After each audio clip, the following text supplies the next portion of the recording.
ভাবি একটা কথা বলি, মনে কিছু নিবেন না, আপনাদের বিয়ে হয়েছে 4 বছর হয়ে গিয়েছে, এখনো আপনারা একটা সন্তান নেন না কেন? তারপর ভাবি বলল, ভাইরে চেষ্টা তো আর কম করছি না, কিন্তু কোনো কাজ হচ্ছে না। তারপর রাসেল বলল, ভাবি ভাইজান কি তেমন বেশি পারে না? আমি বললাম, পারে তবে মোটামুটি।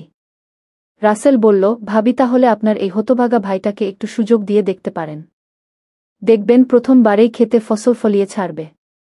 তারপর বন্ধুরা আমার স্বামীর বন্ধুকে একবার সুযোগ দিলে।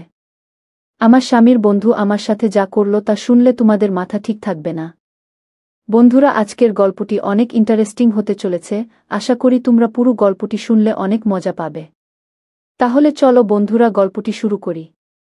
তবে বন্ধুরা, গল্পটি শুরু করার পূর্বে তোমাদের নিকট আমার একটা ছোট্ট অনুরোধ। তোমরা দয়া করে আমার চ্যানেলে একটা লাইক দিয়ে সাবস্ক্রাইব করে সাপোর্ট করবা।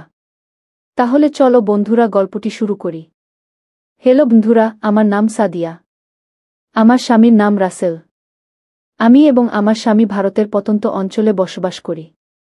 আমার স্বামী একজন মুদির দোকানদার। আমার বিয়ে হয়েছে 4 বছর হয়েছে। কিন্তু আমাদের কোনো সন্তানাদি নেই। আমার স্বামীও যথেষ্ট চেষ্টা করে। ইভেন আমিও যথেষ্ট চেষ্টা করছি। কিন্তু হয়তো আল্লাহ তাআলা সন্তানাদি এখন পর্যন্ত কপালে লেখে নাই। বন্ধুরা, আমি দেখতে শুনতে খুব একটা খারাপ না। মাশাল্লাহ, অনেক সুন্দরী। পাড়ার যত ছেলে পুলে ছিল সবাই আমাকে পাওয়ার জন্য পাগল ছিল। যাই হোক বন্ধুরা, অবশেষে আমাকে একজন মুদির দোকানদারের কাছে বিয়ে দেয়। আমার স্বামীও অনেক ভালো ছিল। কিন্তু সমস্যা একটাই। আমার স্বামী প্রতিদিন সকাল সকাল দোকানে চলে যেত।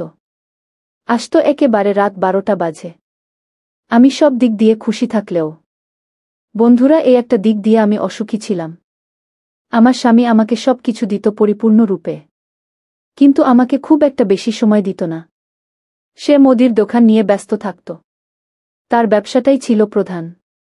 আর আমিও বুঝতাম। কারণ সেই ছিল আমাদের পরিবারের একমাত্র আয়ের উৎস। কিন্তু বন্ধুরা, মাঝে মাঝে আমার খুব বিরক্ত লাগত। আমাকে তো ও কিছু না কিছু সময় দিবে। তার সাথে একটু গল্প করতে পারলে হয়তো আমার মানসিক প্রশান্তিটা কমে যেত। আমি মাঝে মধ্যে মানসিক চাপে থাকি।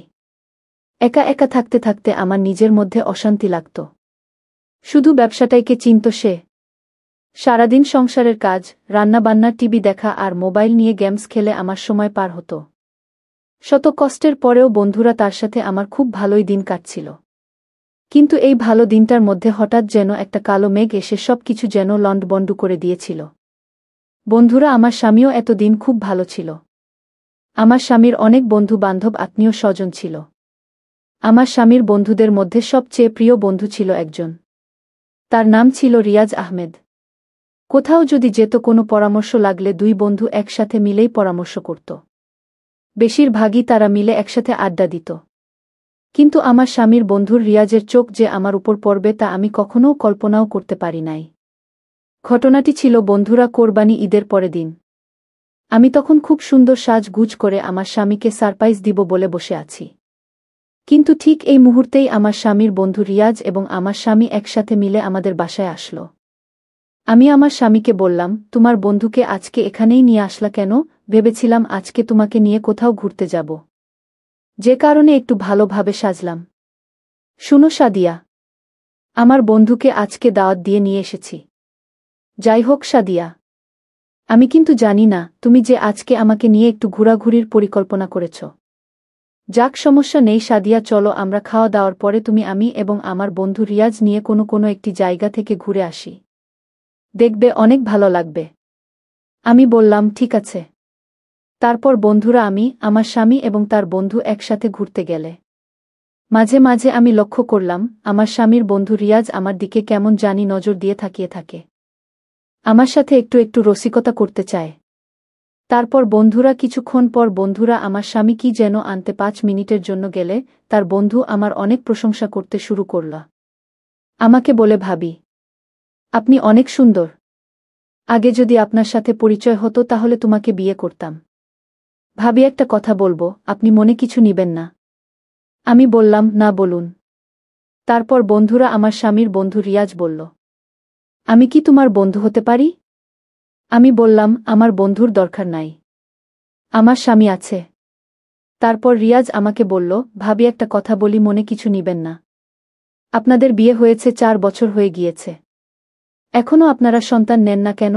তারপর ভাবি বলল, ভাইরে চেষ্টা তো আর কম করছি না, কিন্তু কোনো কাজ হচ্ছে না।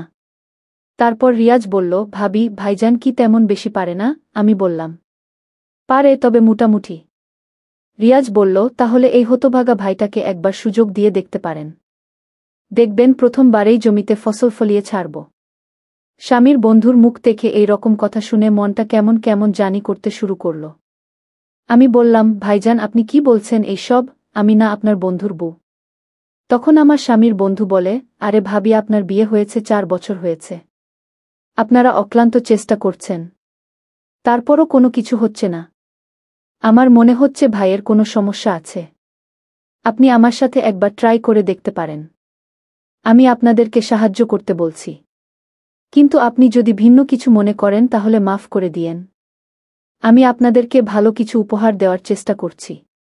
প্লিজ ভাবি, আমার কথাটা একবার বুঝার চেষ্টা করেন। স্বামীর বন্ধুর এই রকম মন ভুলানোর কথায় আমার মনটা একটু দুর্বল হয়ে গেল। আমি তার প্রতি আস্তে আস্তে দুর্বল হতে শুরু করলাম।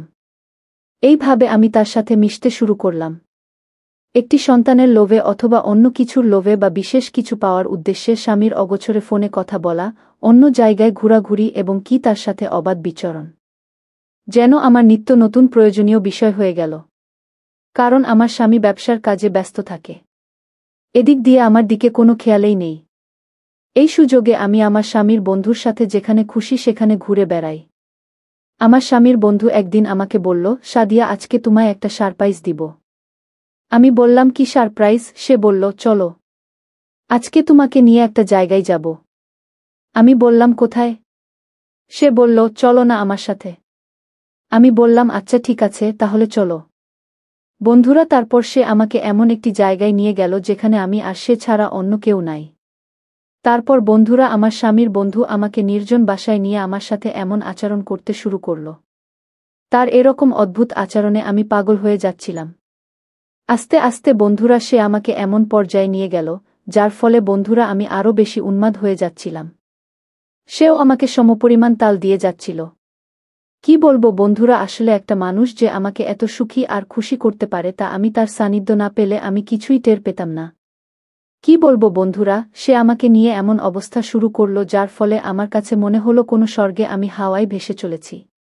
তারপর বন্ধুরা, রিয়াজ এইভাবে টানা 2 থেকে 3 ঘন্টা অন্তিম সময় পার করার পর আমি আর সে বাসায় চলে আসি। এই ঘটনার 2 মাস পর বন্ধুরা, আমি সুখবর শুনতে পেয়েছিলাম। যে কাজটি আমার স্বামী 4 বছরে করতে পারি নাই, সেই কাজটি আমার স্বামীর বন্ধু আমাকে একদিনেই করে দিয়েছিল। যার কারণে বন্ধুরা মাতৃত্বের স্বাদ গ্রহণ করতে পেরেছিলাম। বন্ধুরা, সেদিন কি আমি ভুল কিছু করেছিলাম কি না? যদি ভুল বা ঠিক করে থাকি তাহলে অবশ্যই বন্ধুরা আমাকে কমেন্ট করে জানাবেন। আজকের মতো এখানেই শেষ করলাম। গল্পটি তোমাদের কেমন লাগলো অবশ্যই কমেন্ট করে জানাবেন। বন্ধুরা, গল্পটি যদি তোমাদের ভালো লাগে তাহলে একটি লাইক দাও। আর বন্ধুরা, আমি এই চ্যানেলে একটি করে নতুন ভিডিও দেই। আমি চেষ্টা করি গল্পের মাধ্যমে তোমাদেরকে ভালো রাখতে এবং কিছু শিখাতে। বন্ধুরা, তোমরা যদি এরকম ইন্টারেস্টিং গল্প পেতে চাও তাহলে দয়া করে আমার চ্যানেলটিকে সাবস্ক্রাইব করে নিশ্চয়ই আমাকে সাপোর্ট করবা।